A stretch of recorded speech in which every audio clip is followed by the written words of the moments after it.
اعوذ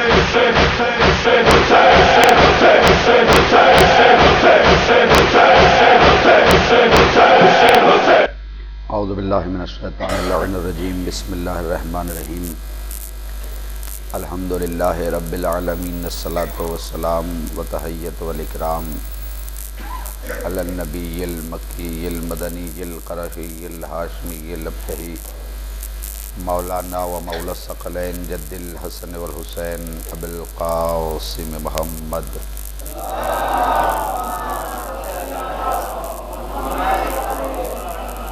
وآلہ الطیبین الطاہرین المعصومین المظلومین من یومنا ھذا الی قیام یوم الدین اما بعد فقد قال اللہ تعالی فی کتابہ الکریم وہو اصدق الصادقین وقولہ الحق بسم اللہ الرحمن الرحیم قل لا اسألکم علیہ اجرا الا المودۃ فی القربى صلوات پڑھیں محمد آل محمد پر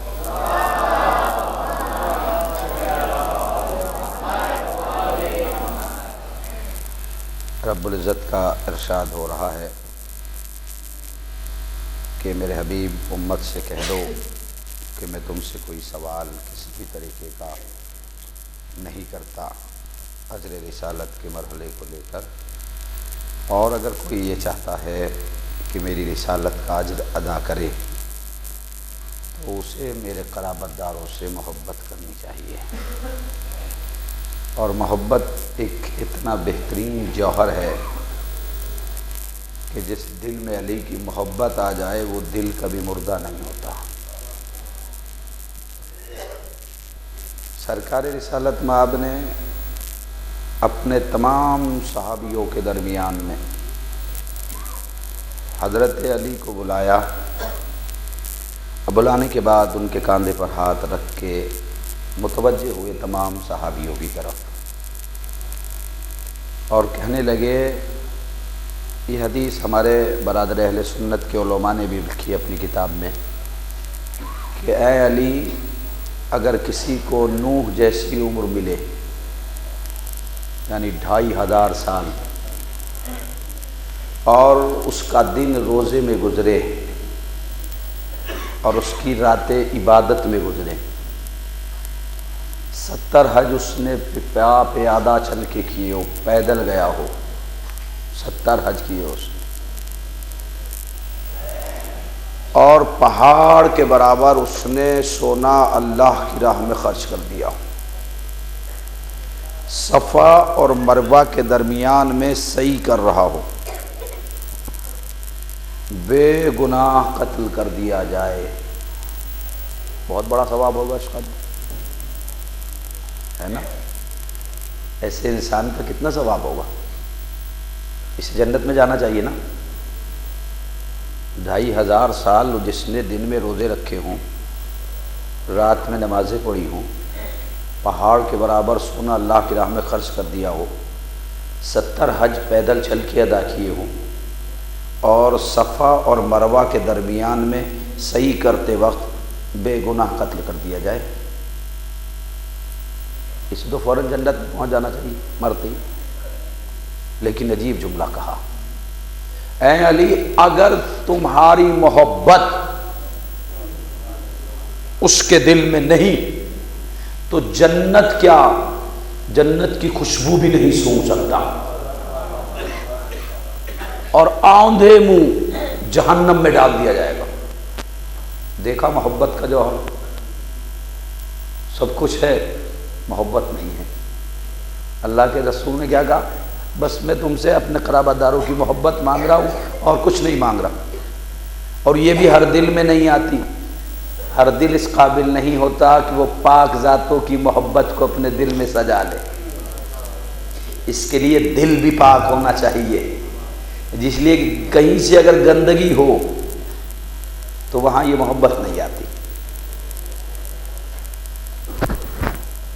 تو محبت یہ زندگی میں بھی کام آتی ہے، اور سب سے پہلی چیز جو قبر میں کام آنے والی ہے، وہاں بھی محبت اہل بیت کو مقدم رکھا گیا، اس لیے کہ اگر محب ہے تو وعدہ کیا انہوں نے کہ ہم تجھے قبر میں تنہا نہیں چھوڑیں گے، تیری قبر میں آ جائیں گے. محبت کے تقاضے ہیں.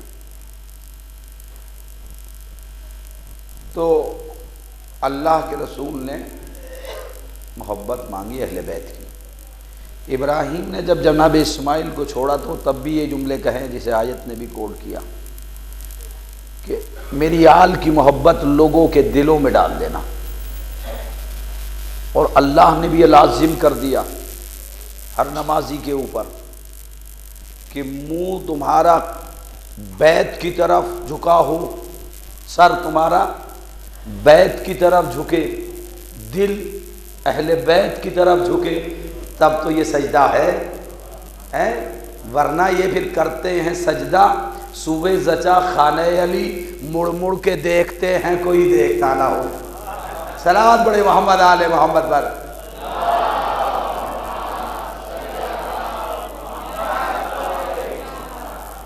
تو سجدہ وہی سجدہ ہے جس میں سر بیت کی طرف جھکا ہو، دل اہل بیت کی طرف جھکا ہوا، تب تو کمال سجدہ ہے. تب تو یہ ہے کہ سجدے کا حق ادا کر رہا ہے.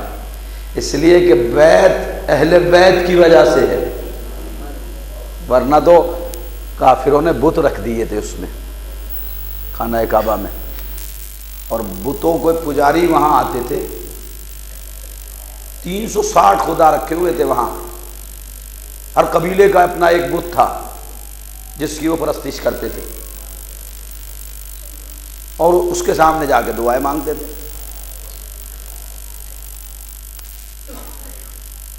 ایک بار ایسا ہوا کہ پیغمبر کا بچپنا تھا اور قحط پڑ گیا، پانی کافی ٹائم سے نہیں برسا، اور جب پانی نہیں برسا تو فصل نہیں ہو رہی تھی.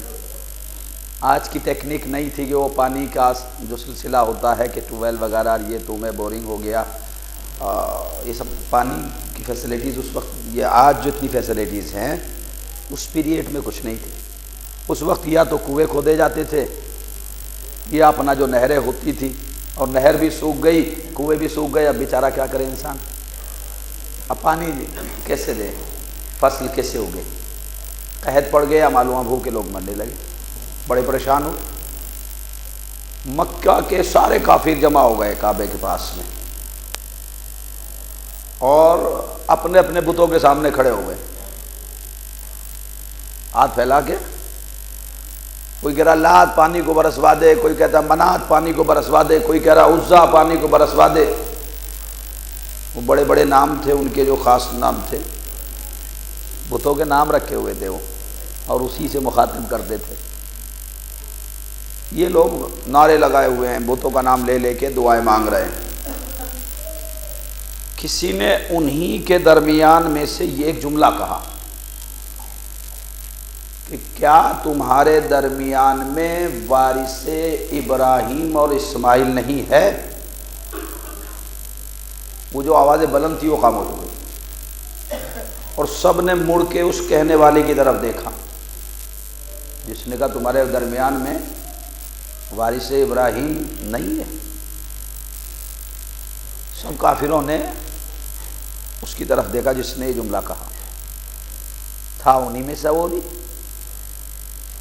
سارے کافروں نے کہا کہ کیا تمہاری مراد وارث ابراہیم سے جناب ابو طالب ہیں؟ نے کہا ہاں جناب ابو طالب ہیں. تو کیا کیا جائے گا؟ کہ چلو ابو طالب کے دروازے پہ چلتے. اب یہ سارا کا سارا مجمع جو اب تک شور مچائے ہوئے تھا بتوں کا نام لے کے، وہ خاموش ہو گیا جب ابو طالب کا نام سنا. اب دیکھا ابو طالب کس ایمان کل کا نام ہے. جب یہ نام لے لیا جاتا ہے تو جھوٹے خداؤں کا تصور ختم ہو جاتا ہے. اب یہ سارا مجمع چلا ابو طالب کے دروازے پہ آیا، دخل الباب کیا. ابو طالب نے دروازہ کھول کے دیکھا تو کافروں کی بھیڑ ہے. نے کہا بھائی کیا بات ہے، کیوں پریشان ہے؟ نے کہا ابو طالب پانی نہیں برس رہا، پانی نہیں برس رہا ہے، قحط پڑا ہوا ہے. تو یہ اگر یہ بھی انہی میں سے ہوتے یا ان جیسے ہوتے تو کہہ دیتے بھائی جہاں تم ہو وہیں میں بھی ہوں، جیسے تم ہو ویسے میں ہوں، میں کیا کروں. لیکن ایک جملہ کا جاؤ کعبے کے پاس جاؤ میں بھی آتا ہوں، کتنی اطمینان سے کہا. سارا مجمع پھر کعبے کے پاس واپس ہوا. دیکھنے والوں نے ایک عجیب منظر دیکھا کہ ابو طالب کا گھر کا دروازہ کھلا. جیسے ہی ابو طالب کے گھر کا دروازہ کھلا تو یہ بیضۃ البلد سید العرب امیر بطحہ شیخ بطحہ کلید بردار کعبہ وارث ابراہیم ذریت اسماعیل ایک چاند سے بچے کی انگلی پکڑ کے نکلا، اور وہ نور ایسے نکلا کہ جیسے بادل کی چادر ہٹا کے چاند نکلتا ہے. وہ ایسے نکلا کہ جیسے یوسف کنویں سے نکلے تھے. وہ ایسے نکلا جیسے خوشبو پھول سے باہر نکلتی ہے. دیکھا کہ ابو طالب کی انگلی پکڑے ہوئے ایک ننھا سا بچہ ابو طالب کے پیچھے پیچھے چل رہا. قرآن کیا کہتا ہے؟ سورہ نساء جو قرآن مجید کا چوتھا سورہ ہے اور 5واں پارہ آیت نمبر 80 میں یطیع الرسول فقد اطاع اللہ. جس نے رسول کی اطاعت کی اس نے اللہ کی اطاعت کی، ہے نا. ابو طالب نے کیا کہا؟ محمد میری انگلی پکڑو. انگلی پکڑی، کہا میرے پیچھے چلو. پیچھے چل رہے ہیں. ساری امت پہ لازم ہے کہ محمد کی اطاعت کرے. محمد کس کی اطاعت کر رہے ہیں؟ وہ امت میں اور ابو طالب میں یہی فرق ہے. امت جس کی اطاعت کرے اسے محمد کہتے ہیں، محمد جس کی اطاعت کرے اسے ابو طالب کہتے ہیں. سلام پڑھے محمد آل محمد پر.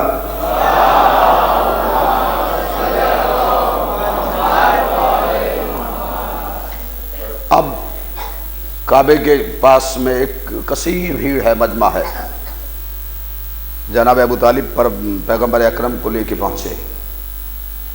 کہا بیٹا میں دعا کرتا ہوں تم آمین کہنا. شیخ بطحہ کے ہاتھ ذات واجب کے سامنے پھیلے اور دعا کی. ایک خانہ ایک کعبہ کے وارث و والی، اس بیت کے خالق جس میں تصویریں لٹکی ہوئی ہے، تجھے تیرے اس محمد کا واسطہ کہ اس کی امت اب پریشانی کے عالم سے گزر رہی ہے. تو مستجاب الدعوات ہے، دعاؤں کا سننے والا ہے. اس دعا کو قبول فرما. پانی نہیں برس رہا ہے. جیسے ہی یہ جملے ابو طالب کی زبان طیب سے جاری ہوئے، پیغمبر نے آمین کہی. یہ دعا باب اجابت سے ٹکرا گئی. قبول ہونے والی دعاؤں کے دروازے کھلے، رحمت کے بادل آسمان پہ چھا گئے، جھوم کے پانی بادل برسے اور پانی برسنے لگا. کس نے دعا کی؟ ابو طالب نے. اس کا مطلب ابو طالب کے جملوں میں یہ طاقت ہے کہ وہ وہاں پہنچ جائے، اور اللہ اتنا مہربان ہے کہ ابو طالب نے کہا پانی برسا اور وہ برسانے کے لیے تیار ہو گیا. پانی برسنے لگا. چچا بھتیجے واپس گھر میں آ گئے. ہو پانی برسا، لیکن جب پانی ضرورت سے زیادہ برس گیا اور جل تھل پور ہو گئے تو پورا مجمع پھر ابو طالب کے دروازے پر. انہوں نے کہا سرکار پانی رکوا دیجئے. تو کافی گروہ کو یقین ہو گیا کہ ابو طالب اس ذات عظیم کا نام ہے کہ جب چاہتی ہے اللہ سے پانی برسوا دیتی ہے یہ ذات، اور جب چاہتا ہے ابو طالب رکوا دیتا ہے. یہ ہے خانہ کعبہ کے متولی یہی تھے. ان سے پہلے ان کے دادا رسول اللہ کے، یاد ہے نا؟ نام بھولے تو نہیں؟ کیا نام تھا رسول اللہ کے دادا کا؟ نہیں، وہ پردادا تھے شیبۃ الحمد. بہت جلدی بھول جاتے ہو. دروازے عقلوں کے کھول کے بیٹھو، اور اس کے بعد ذہن کے کمپیوٹر میں جو بتایا جائے اسے فیڈ کر لو، اور جب فیڈ ہو جائے گا تو جب چاہے اس میں سے نکال لینا ہے. اور فیڈ نہیں کرو گے تو پھر وہ باقی نہیں رہے گا. ڈاٹا جب ہوگا کمپیوٹر میں تبھی تو جب چاہے اس میں سے نکال لو، اور ڈاٹا کمپیوٹر میں فیڈ ہی نہیں کرو گے تو پھر کیسے نکالو گے؟ شیبۃ الحمد مدینے سے کون لے کے آیا تھا ان کو؟ چچا ان کے جناب عبد المطلب، نہیں مطلب، عبد المطلب تو انہی کا ٹائٹل تھا شیبۃ الحمد کا۔ رسول اللہ کے جو دادا تھے شیبۃ الحمد، انہی کا ٹائٹل تھا یہ عبد المطلب۔ مطلب ان کے چچا کا نام تھا، شیبۃ الحمد کے چچا یعنی جناب ہاشم کے جو بھائی تھے چھوٹے، یہ رسول اللہ کے پردادا تھے، پردادا لگتے تھے جناب مطلب۔ یہ آ گئے وہاں بیت اللہ کے قریب میں، ان کی مسند بچتی تھی خانہ کعبہ کے سامنے، اور لوگ آتے تھے ان سے مسئلہ پوچھتے تھے، جھگڑے ہوتے تھے ان سے حل کرواتے تھے، یعنی جیسے جناب ہاشم کے پاس لوگ آتے تھے نا قبیلوں کے جھگڑے لے کے فیصلہ کر دیجئے۔ اب جب یہ پہنچ گئے خانہ کعبہ تو اب یہ فیصلے کرنے لگے، چونکہ نور رسالت کے امین یہی تھے۔ اس پیریڈ میں حبش کا ایک بادشاہ تھا، ایک بادشاہ تھا، اس کا نام تھا اشرف یہودی، یمن کا تھا وہ بادشاہ، نام تھا اس کا اشرف یہودی، جسے قرآن نے ابرہہ کہا ہے۔ کیا کہا؟ ابرہہ۔ ابرہہ بھی اس کا ایک وجہ ریزن تھا، ہے نا، ابرہہ کی فوج۔ اس سے پہلے ایک بادشاہ تھا طبہ یمن کا، اور یہ جو طبہ تھا اس کو لوگوں نے خانہ کعبہ کے خلاف بھڑکایا تھا کہ بھئی یہ جو ایک گھر ہے مکے کی زمین پہ، اس میں بڑا سونا چاندی رکھا ہوا ہے اور یہ لوگوں کی عبادت گاہ بنی ہوئی ہے، اسے توڑوا دو، پھر بس تمہارا ہی گرجا گھر ہوگا سب سے بڑا دنیا میں، پھر کوئی عبادت گاہ نہیں ہوگی۔ اس نے ایک میٹنگ کال کی اور اپنے علماء کو بلوایا کہ بھئی کیا ارادہ ہے، لوگ کچھ اس طریقے سے کہہ رہے ہیں۔ کہا تمہیں شرم نہیں آتی ہے؟ تو ہمارے آباء و اجداد نے بنوایا تھا اور یہ تو بڑا مقدس مقام ہے، ہمارے بزرگوں نے بتایا تھا۔ تو اس نے ان کو سزا دی بادشاہ نے، اور جو وہ خود گیا وہاں پر، اور جانے کے بعد میں اس نے سونا چاندی جو بھی چڑھایا ہوگا اس وقت، اور اس نے ایک قانون بنایا احترام کے لیے کعبے کے، کہ اس کے تقدس کو پامال نہ کرنا، اس کا احترام کرنا۔ لیکن اس نے بیت کے جو دشمن تھے اسے خلاف برگلا رہے تھے، اس نے انہیں سزا دی، سزا دے کے بتلا دیا کہ بیت کا دشمن ہو یا اہل بیت کا دشمن ہو، وہ سزا ہی کے قابل ہے نا۔ اب اس کے بعد میں طبہ کا دور ختم ہوا اور یہ آ گیا اشرف یہودی، اس نے جنگ کی یمن کے بادشاہ سے اور غلبہ حاصل ہوا، اسے قتل کر دیا، اس کی جگہ پہ یہ آیا اشرف یہودی۔ اس کے بھی ذہن میں یہی خناس تھا کہ ہماری، اس نے صنعاء میں ایک گرجا گھر بنوایا بہت بڑا سا، اور کہہ دیا دنیا میں ہماری عبادت گاہ سے بہتر کسی کی عبادت گاہ نہیں، ورشپ عبادت کے لیے جو ہم نے بنوایا ہے اس سے بہتر کوئی گھر اس پاون دھرتی پہ نہیں ہے۔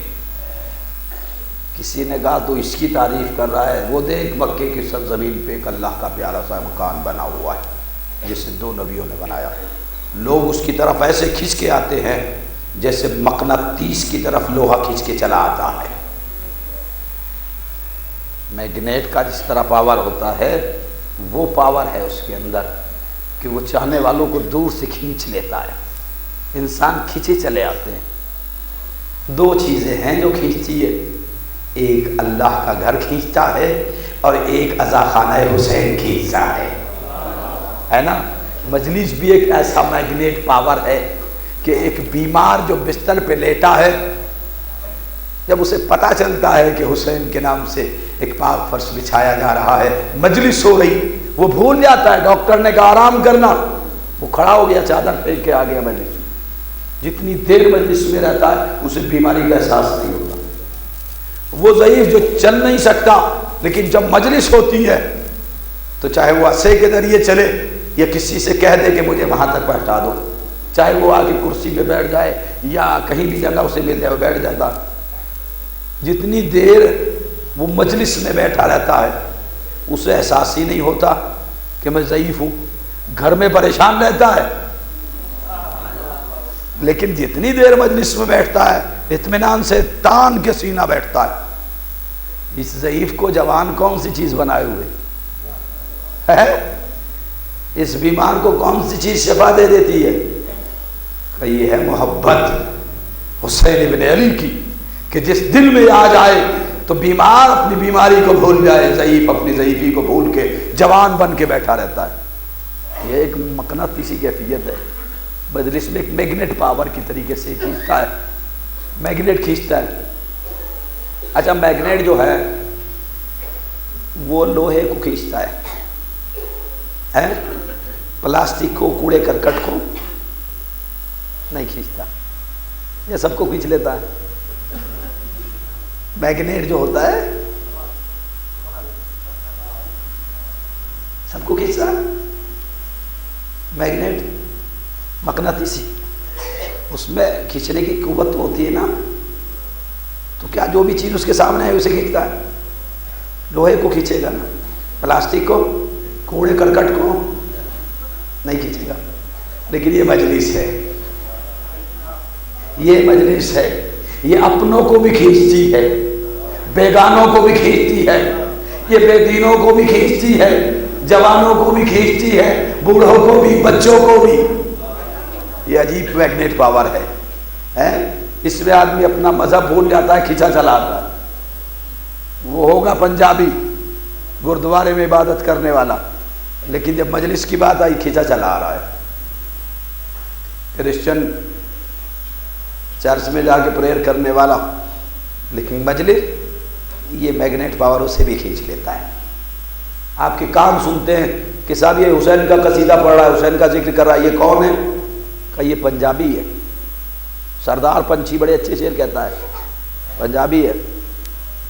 وہ کہتا ہے درے خیبر سے ٹکرائی علمبردار کی آنکھیں، بڑی چوکس بڑی روشن تیرے کردار کی آنکھیں، تیری تلوار پہ دھبا نہیں تھا خون ناحق کا۔ کتنی بڑی بات کہی اس نے۔ سردار ہے وہ، پنجابی ہے، سردار پنچھی کہتا ہے کہ تیری تلوار پہ دھبا نہیں تھا خون ناحق کا، تیری آنکھوں کی صورت تھی تیری تلوار کی آنکھیں۔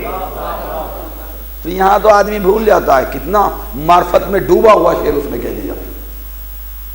تو جب یہاں آتا ہے تو وہ بھول جاتا ہے۔ وہ کہتا ہے کہ یہ معنی، ہندو کہہ رہا ہے، یہ معنی حلقہ اسلام سے ہم دور ہیں مولا۔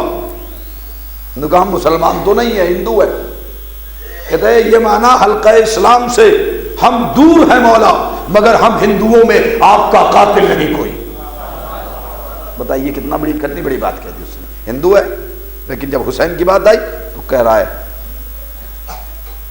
کہ ہم اسلام سے دور ہیں، لیکن مولا ہم تمہارے قاتلوں میں نہیں، ہم ہندوؤں میں آپ کا قاتل نہیں کوئی۔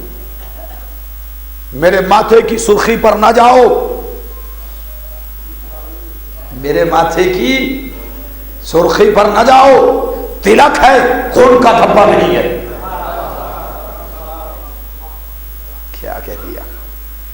تو جب حسین کی محبت میں اور ادھر چلے آتے تو عجیب معرفت میں ڈوبے ہوئے شعر ان کے دل کی آواز ہوتی ہے، جو شعر کی صورت اختیار کر کے ہمارے کانوں سے ٹکراتی ہے۔ اس نے دیکھیے بات پھر وہ ادھوری نہ رہ جائے، اور یہ میرے چھوٹے بچے جو ہیں، بزرگ تو بہرحال جانتے ہی ہیں جتنا جانتے ہیں، لیکن کوشش یہ ہے کہ یہ بچے زیادہ سے زیادہ جانیں، چونکہ کل یہی قوم کہلائے گی اور انہی کے ذریعے سے شیعت پہچانی جائے گی۔ اشرف یہودی بادشاح یمن کا ہوا اور اس نے طبا بادشاہ کے اوپر حملہ کر کے اس کی کنگڈم جو تھی، حکومت جو تھی اس کی، اسے اپنا لیا، اپنے انڈر میں لے لیا۔ اس نے صنعاء میں ایک بہت بڑا گرجا گھر بنوایا، عبادت گاہ۔ گرجا جانتے ہیں نا، عبادت گاہ چرچ جس طریقے سے ہوتا ہے، ورشپ کے لیے، ایک عبادت کے لیے، جیسے ہندو لوگ جو بتاتے ہیں عبادت گاہ اسے کہتے ہیں مندر، کرسچن جو بناتے ہیں اسے کیا کہتے ہیں چرچ، اور مسلمان جو بناتے ہیں اسے کہتے ہیں مسجد، اور پنجابی جو بناتے ہیں اسے کہتے ہیں گردوارہ۔ یہ جتنے بھی نام ہیں یہ عبادت گاہیں ہیں۔ یہ گردوارہ ہے وہ بھی عبادت گاہ ہے۔ عبادت کا مطلب یہ ہے کہ ایشور کی ونتی کرتے ہیں لوگ، وہاں پر عبادت کرتے ہیں، ہے نا۔ مندر ہے، وہاں بھی لوگ پوجا کرتے ہیں، ایشور بھکتی میں لین ہو جاتے ہیں لوگ جا کے وہاں پر، ہے نا، ایشور کے بھکت ہوتے ہیں وہ، جیسے ہمارے یہاں عبادت گزار کہلاتے ہیں، اسی طریقے سے وہ بھکت کہلاتے ہیں، عبادت گزار، ہے نا۔ اسی طریقے سے وہاں پریئر کرنے والے چرچ میں کھڑے رہتے ہیں، وہ پریئر کرتے ہیں، ہم نماز کہتے ہیں وہ پریئر کہتے ہیں، لفظ بدلے ہوئے ہیں، مقصد ایک ہے۔ تو یہ عبادت گاہ اس نے بنوائی ہے، گرجا گھر صنعاء میں۔ یمن کے بادشاہ جو اب ہوا اشرف یہودی، جب لوگوں نے اس سے کہا کہ بھائی تو اس کی تعریف کر رہا ہے، کعبہ اللہ کا جو بہت بڑا گھر بنا ہوا ہے، بڑا خوبصورت ہے، اور اس کی ایک کشش ہے کہ جو دور سے لوگوں کو کھینچ لیتی ہے۔ کہا تو اچھا میں اسے گرا دیتا ہوں، کعبے کو مسمار کر دیتا ہوں، نہ کعبہ ہوگا اور نہ کوئی یہ کہے گا کہ تیری عبادت گاہ جو تو نے بنوائی ہے گرجا اس سے بڑا دوسرا بھی ہے۔ یہ بڑے چھوٹے ختم ہو جائے تصور، بس ایک ہی رہے گا پوری دھرتی کے اوپر عبادت کا دار، ہے نا، ایک عبادت کا دار رہے گا۔ اسے بیٹا لے کے چلے جاؤ، جاؤ اسے گود میں اٹھاؤ اور واپس لے جاؤ، ادھر لے جاؤ۔ ایک اور صلوات پڑھے محمد آل محمد پر۔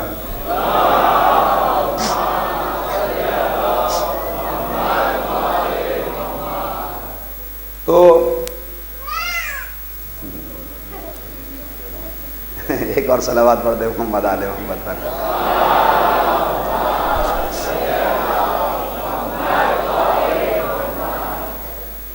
جب مائیں آزاد ہوتی ہے تو نتیجہ یہی ہوتا ہے، چونکہ آج پیٹرن بدل گیا، آج بچے ماؤں کی گود میں کم دکھائی دیتے ہیں، باپ کے ساتھ میں زیادہ رہتے ہیں، چونکہ ذمہ داری اب باپ نے سنبھال لی ہے۔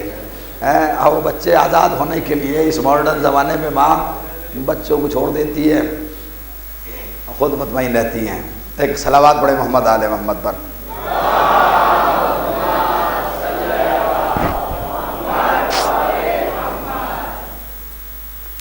بس تھوڑا سا اور سن لے، میں بات کو سمیٹ رہا ہوں، طبیعت میری بھی تھوڑی سی ناساز ہے۔ اس نے حملہ کرنے کی ٹھانی، 1000 حبش کے رہنے والے نیگرو، سیاہ چمڑی والے لوگ، ہیکل قسم کے، اس نے تیار کیے کہ اب اسے کعبے کو ختم کر دیا جائے گا، مسمار کر دیں گے۔ چلے اور ہاتھوں میں سلیبے لیے ہوئے، نعرے بولتے ہوئے عیسائیت کے، اور یہودی بھی تھے اس میں، عیسائی بھی تھے۔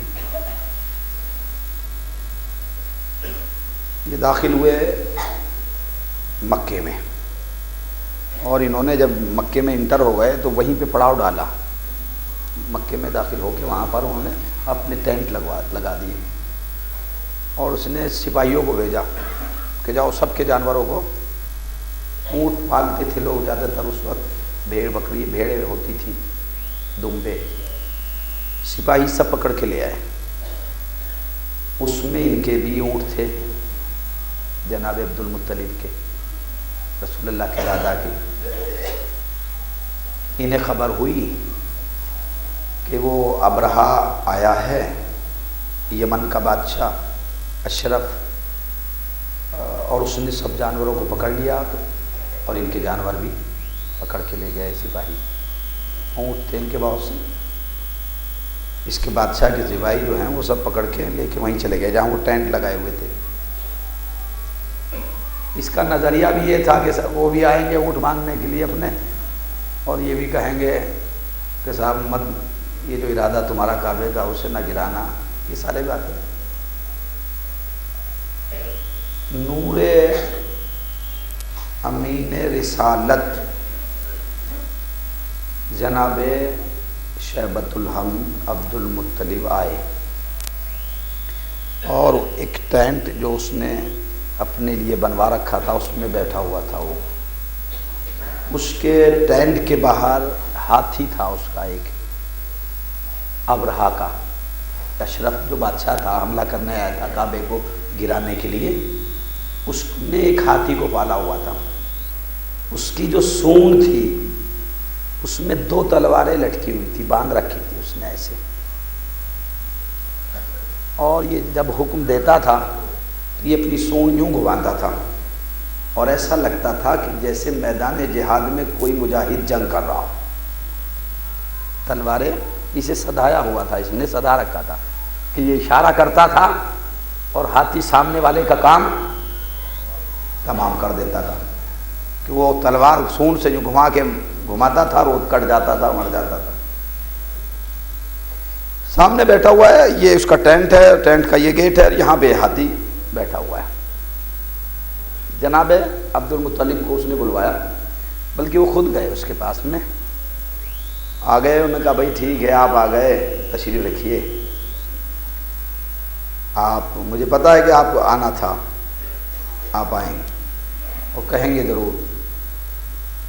کہنے کہ ہاں میں آیا ضرور ہوں، لیکن یہ بتا کہ تو نے میرے جانوروں کو بلا کسی ریزن کے کیوں گرفت میں لے لیا؟ تو اسے عجیب سا لگا کہ یہ خانہ کعبہ کا متولی، کعبے کے بارے میں ڈھانے کے لیے آیا ہوں، اسے مسمار کرنے کے لیے آیا ہوں، اس کے بارے میں کچھ بھی نہیں کہا، اور اپنے اونٹ کے بارے میں کہہ رہے مجھ سے کہ یہ اونٹ تم نے کیوں پکڑ لی؟ کہا میں تو یہ سمجھ رہا تھا کہ تم اللہ کے گھر کے بارے میں کہو گے اپنے کہ اسے نہ گرایا جائے، اسے مسمار نہ کیا جائے۔ تو کہا اے عقل کے اندھے، وہ گھر اللہ کا ہے، یہ جانور میرے ہے، اس کی حفاظت وہ بہتر کرنا خوب جانتا ہے، جانوروں کی حفاظت میرا کام ہے، اس کی بیت کی حفاظت اللہ کا کام ہے۔ کتنے یقین کے ساتھ کہہ دیا۔ اب یہ بھی پریشان ہو گیا کہ یہ کیا کہہ گیا؟ کہا بھائی ان کے جانوروں کو آزاد کر دیا جائے، ان کے جو اونٹ جہاں سے لے کے آئے تھے سپاہیوں کو حکم دیا وہاں چھوڑ دیے جائے۔ بات ہونے کے بعد میں اچھا بھائی ٹھیک ہے، وہ جب کھڑے ہوئے عبد المطلب اور اس ٹینٹ سے باہر نکلنے لگے خیمے سے اس کے، تو اس نے ہاتھی کو اشارہ کیا،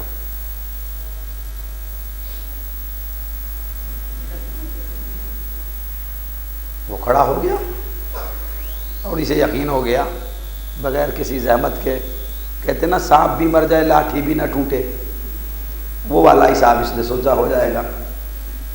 اس نے اشارہ کیا، وہ کھڑا ہوا، اب یہ دیکھ رہا تھا کہ ابھی کام تمام کر دے گا ان کا۔ جیسے ہی وہ آگے بڑھے، اچھا انہیں جانا چاہیے تھا ادھر، بچنا چاہیے تھا نا ہاتھی سے، کیونکہ خود بھی دیکھ رہے ہیں کہ یہ کھڑا ہو رہا ہے ادھر ہی آ رہا ہے، لیکن وہ علی کے بھی دادا تھے، ہے نا، اور بہادری ان کا خاندانی منصب ہے، خاندانی پہچان ہے، شجاعت ان کی، شجاعت ان کے گھر سے پہچانی جاتی ہے۔ جو بزدل ہوتا ہے وہ اہل بیت میں نہیں ہوتا ہے، لہذا بجائے اس کے کہ اس سے دور ہٹیں، وہ اس کی طرف چلے، ہاتھی کی طرف۔ ہاتھی ان کی طرف بڑھا، یہ ہاتھی کی طرف بڑھے۔ اس کے نظام ناقص میں یہ تھا کہ اب یہ ہاتھی ان کا کام تمام کر دیں گے، لیکن اس نے جو دیکھا تو وہ ایک عجیب منظر سامنے دیکھ آیا، اس کے زندگی میں پہلی بار اس نے یہ منظر دیکھا کہ وہ ہاتھی آیا اور اس ہاتھی نے اپنے سر کو ان کے پیروں میں رکھ دیا۔ حیرت کی تصویر بن کے رہ گیا، یہ میرا صدایا ہوا جانور اس نے کبھی میرے سامنے سر نہیں جھکایا، اور دشمن کے سامنے سر جھکائے ہوئے اسے سجدہ کر رہا ہے۔ ارے کمبخت، تو انسان ہو کے انہیں نہیں پہچانتا، یہ جانور ہو کے پہچان گیا ہے۔ سلام پڑھے محمد آل محمد پر۔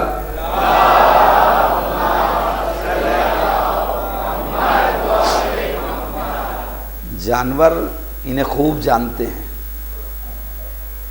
ان کے اشاروں پہ عمل کرتے ہیں،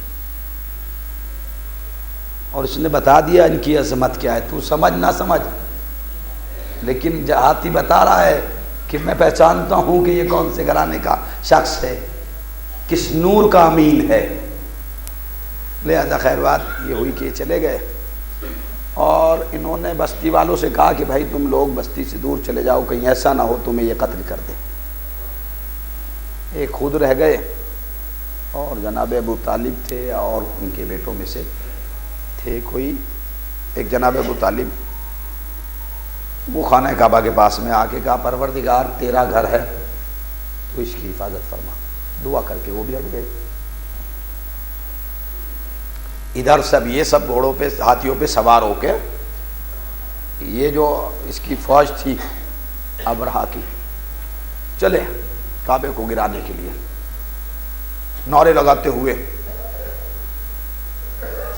اس نے جانوروں میں سے مضبوط جانور کا انتخاب کیا، ہاتھی کا، انسانوں میں سے سیاہ چمڑی والوں کا انتخاب کیا، اللہ نے پرندوں میں سے ایک چھوٹے سے پرندے کا انتخاب کیا ہے نا، اور ان کی منکار میں، ان کی چونچ میں چھوٹی چھوٹی کنکری ہے نا۔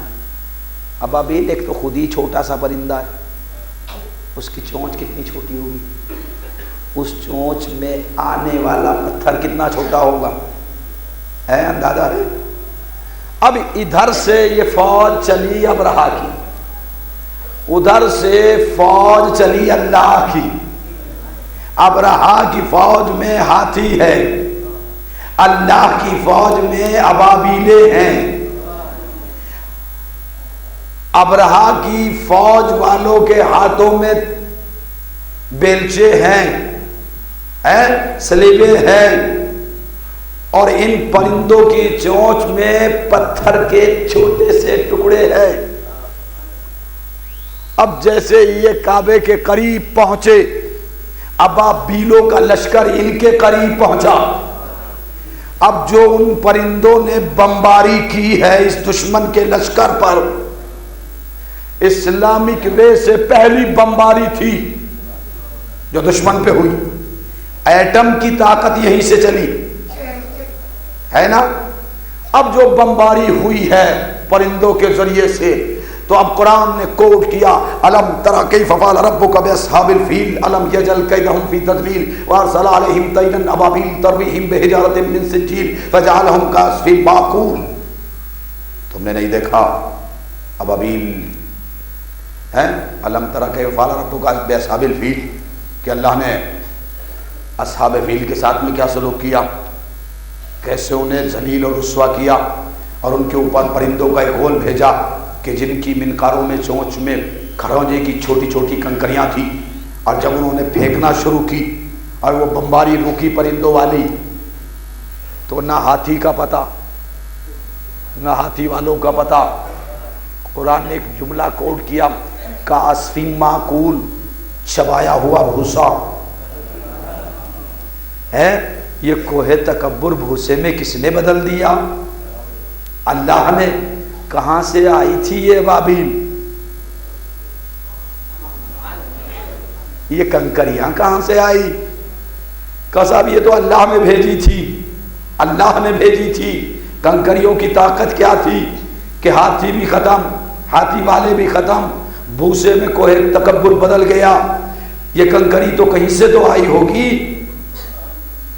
ارے جہاں کی کنکری نے فوج کا بھوسا بنا ڈالا، وہاں کے کارخانے کی ڈھلی تلوار کیا ہوگی؟ ایک صلوات پڑھے محمد آل محمد پر۔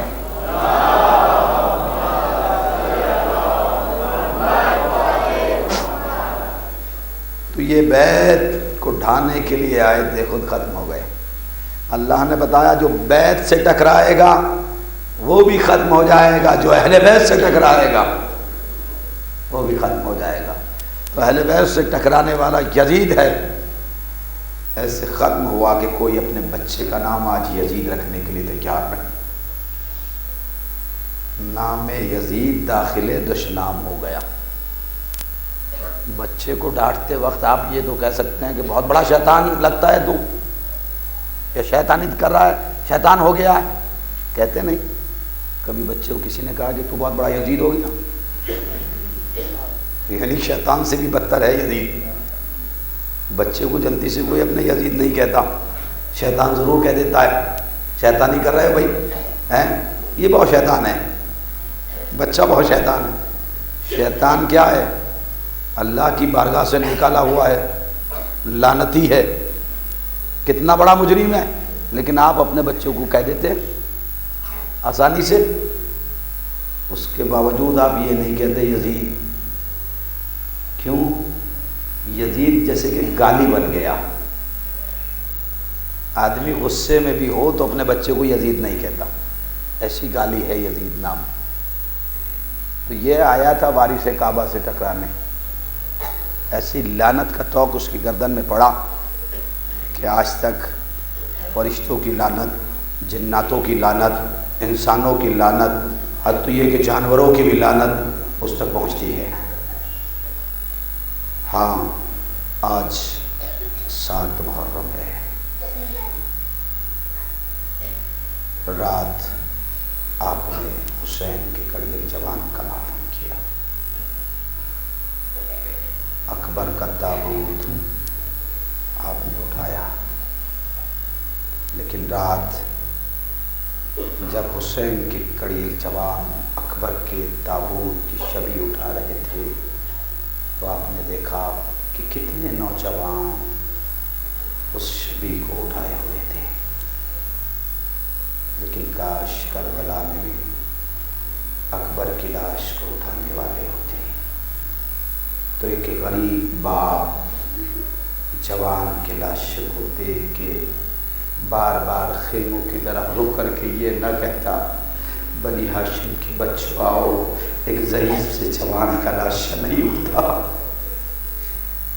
عزادارو، اکبر کا جوان لاشا، یہ 64 برس کا ضعیف باپ لاشے کو تاریخ کہتی اٹھایا، لیکن لاش اتنی بھاری تھی کہ حسین سے اٹھ نہ سکی، اور صرف لاش ہی نہیں بلکہ بیٹے کا لاشا ہے، جوان بیٹے کا لاشا ہے۔ ایک باپ کے سامنے ایک جوان کی میت پڑی ہوئی ہے، لاش پڑی ہوئی ہے۔ عزادارو، اب حسین نے ایک مرتبہ لاش کے قریب گئے اور لاش کے داہنی طرف ایک پیر رکھا، دوسرا پیر بائیں طرف رکھا، اور ایک مرتبہ جھک گئے، لاش کے قریب جھکے۔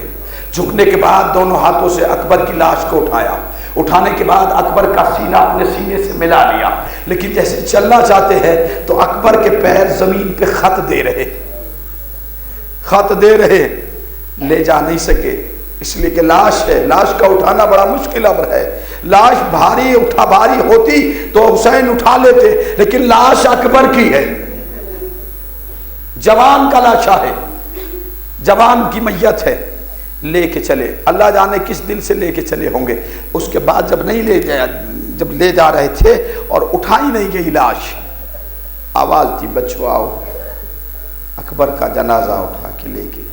اللہ جانے کس طریقے سے یہ اکبر کا جوان لاشا جیسے ہی خیمے میں پہنچے ہیں، آواز دی ام لیلا تیرے اکبر کی لاش آ گئی، زینب تیرا 18 برس کا پالا ہوا اکبر آیا ہے، علی کی بیٹی اکبر سے لپٹ گئی، میرے لال میں نے تجھے 18 برس پالا تھا، میری بڑی حسرت تھی کہ میں تیرے سر پہ چہرہ بندھا ہوا دیکھوں، لیکن میں دیکھ رہی ہوں کہ خون سے رنگین تیرا لاشا ہے۔ ایک غریب ماں علی اکبر سے لپٹ گئی، بیٹا میرے لال اکبر، ارے میرے دودھ کی لاج رکھ لی تو نے۔